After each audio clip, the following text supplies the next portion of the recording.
of insight. Welcome. This is your host, Arjang Abraham Zendadel.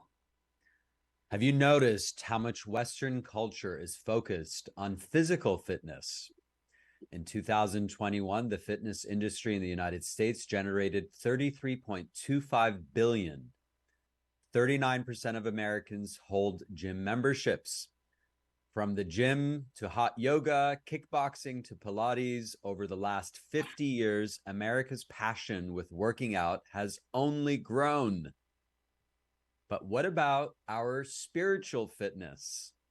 My honored guest today says that just as our physical body requires the right amount of food and exercise to remain healthy and strong, our spirit also requires nourishment and attention.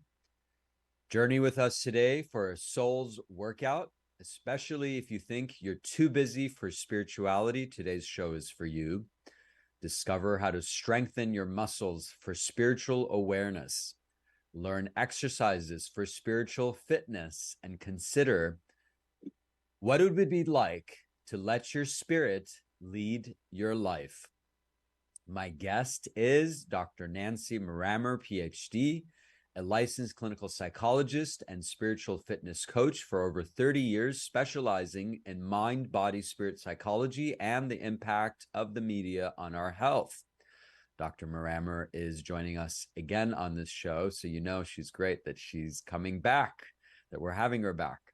Dr. Maramer is the award-winning author of Get Real, Produce Your Own Life and Spiritual Fitness, Embrace Your Soul, Transform Your Life, which won a Coalition of Visionary Resources Award that was won the same year by the Dalai Lama.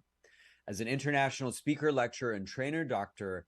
Nancy's message of real conscious living has been shared in over 400 television, print, and radio programs, including at CBS, NBC, ABC, Fox, and PBS. Dr. Nancy's more than 3 decades of work in the media, schools, universities, businesses, hospitals, and in private practice have earned her recognition from the American Psychological Association, the Pennsylvania School Counselors Association, and Successful Woman magazine, among others. Welcome back to our show, Dr. Nancy. So nice to be here, Arjang. Thank you for the invitation to come back. Of course, of course. You know we like you, that we are having you back, right? You know you've done a good job if you're invited to come back. That's important. I was hoping. Okay, good. All right. So what does it mean to have a spiritual life? Let's start with defining what we mean by spiritual. Okay. So in order to really define spirituality, we have to see it in the same frame as humanity. Okay. So as human beings, we all have a spirit. But as you mentioned in your opening, we put so much of our time and energy on our human self, and we neglect our spiritual selves. And so the idea of having a spiritual life is saying, okay, yes, I need to go to the gym, but that's not the fuel that fuels me. My fuel is actually my spirit. And so paying attention to the fuel that fuels the car, you can take the car for the tune-up, but without the fuel, it's not going anywhere. Gotcha. Okay. Or we could say we're a spirit with a human body, right? So we're spirits that have a body, because sometimes people say I'm a body that has a spirit. We can reverse that too, right? Yes, we are a spirit. We are just carrying this body around through life, right? Yeah. It helps us to live out what our spirit really is directing us to do. So we need the body. Gotcha. Yes, absolutely. There's a reason we're in a human body. That's very true. Yes. What are the effects of not having a spiritual connection? What's the problem? Huh? What's the problem?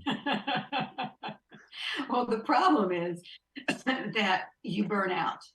You just, whenever you try to operate from human energy is limited. I don't care how many green drinks you have. Your human energy wears out. Your spiritual energy, when you pay attention to it, is what keeps you going. And so when people are too busy, they get burned out. They don't pay attention to their spiritual life. They don't pay attention to their inner growth, their inner work. And after a period of time, you just you sort of lose purpose. Your life can become somewhat chaotic or disorganized, and you can become very anxious and depressed as well. I feel also without that spiritual connection, life can be just random, purposeless, meaningless. It's just, Chaotic. we're just here. We're very evolved amoeba, like very evolved bacteria. I don't know how you want to define it. There's different ways to say it. Very evolved animals without a higher calling. It can be very, very harsh living like that, right? Yes, absolutely. People who have a strong spiritual life can be happy almost under any circumstances. But if we're living sort of just from the physical life, that has to do with how we look, what we earn, what we own. And those things are all finite and they're all limited. The spirit is not. The spirit is the part of us that is part of everything, everyone's spirit, everything in the world. And it brings us what we need. We don't have to always rely on the body to get Maybe us. that's part of Western culture's focus or obsession with youth, right? Sometimes there's an obsession around that and how we look because there's a orientation towards materialism and the physical. But when we're living a spiritual life, of course, we take care of our body. At the same time, when we age, it can be done more gracefully because you're actually getting wiser. The spirit hopefully is evolving. What do you think of that? Instead of becoming an old person, you become a wise elder. Ah, I like that. Okay, I like that. Right. Because in many, many cultures, elders are really revered for the wisdom that they have and for the spiritual path that they follow to get them there. Our culture is not so fond of the elderly, and we don't foster that wisdom that elders have to offer. But if you want to get there and you want it to be meaningful and you want it to be purposeful, and people say to me, what's my spiritual purpose? What am I supposed to be doing here in the world? But they don't take the time to slow down and listen to what's going on inside. They're not on the internet, they're on the internet. Wow, I like that. Say that one more time. They're not on their internet, they're on the internet. That's a good one, Dr. Nancy. I like that one, right? Very nice. Because the internet is connected to everything, just like the internet is connected to everything and everyone. Beautiful. So it's about connecting to our inner essence, which is one with everything and everyone when we connect to that, right? Yes. Beautifully shared. What blocks do you think people have from connecting to their inner world, their spiritual self to make that? You said, first of all, slowing down. So sometimes we're just in the hustle and bustle of life and we're not taking the time to slow down and connect internally. What else would you share? Well, people want to have a spiritual life and they ask me how, but then they don't do the homework. Okay. So the desire is there. We don't have the spirit creates the desire.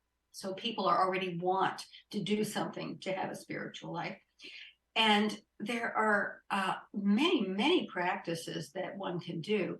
But the main idea is to accept that you have this spirit that is in charge of everything and that sort of is guiding you if you just let it. That acceptance, that knowing that you are a spiritual being and that you are connected to everything in the universe. That acceptance is the first step.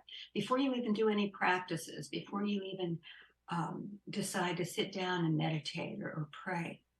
So you're saying you got to accept the reality there is a spiritual side to you. There's a spiritual drive and desire. Your soul is thirsty, hungry, calling for some higher level of living, not just, going through life every day and just, going through the routine, the mechanisms of life. So first, it's about accepting the reality. There is a spiritual side to us. It's interesting you share that. One of the things that I look for, Dr. Nancy, is universality. And we see universally there is spirituality, right? Of course, it expresses itself through different religions or different pathways. Some people connect through music or poetry or through nature or through different kinds of religions. But we do see the drive for spirituality or the belief that there's a higher power is definitely universal and historically has been there universally. So for me, that's not absolute proof, but it's one of the strong indications when you see there's a universal principle at play that it's true, or there's a universal principle, don't murder, universal principle to be good to others. Of course, there's deviations sometimes in all of these, but because it's a universal principle, for me, that does indicate there is a truthfulness to spirituality. What is your take on that? Well, spirituality is, you're absolutely right. I would agree with you completely. Spirituality is the invisible, unseen part of us. That's the energy behind the human being. And it's perfect. It doesn't have the rough spots of the human being. But yes, there is a universal spirit of which we are all a part.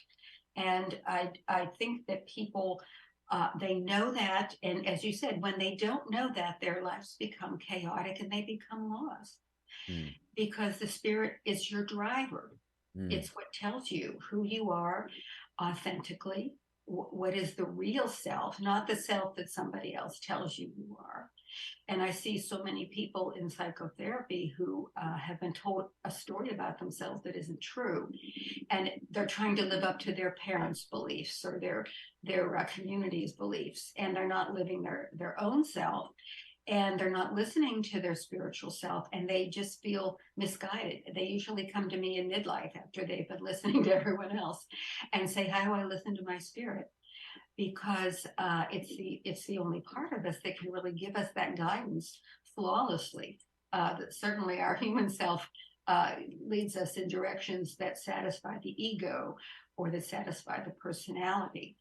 And even though it's very important to work with our egos and work with our personalities, because they're not going away, and we need to help heal anything that's keeping us from really getting down to our spiritual level, anything that's so preoccupying in the human self that it doesn't let us really let go and let the spirit run the story.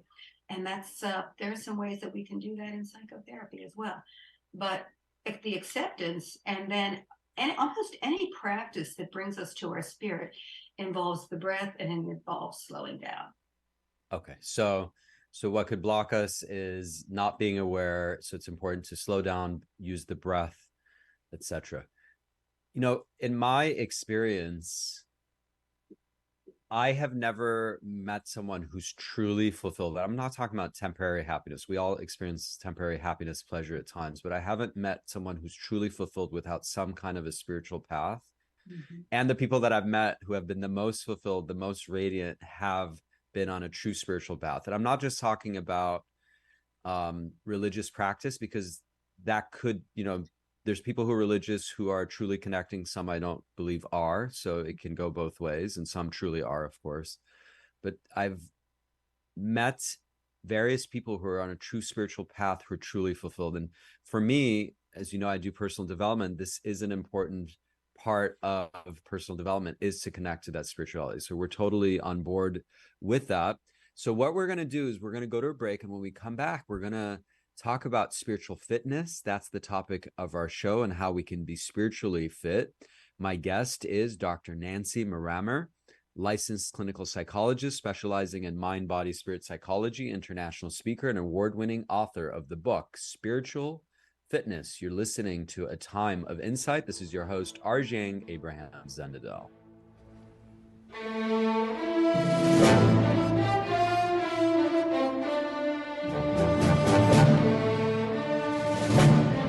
A Time of Insight.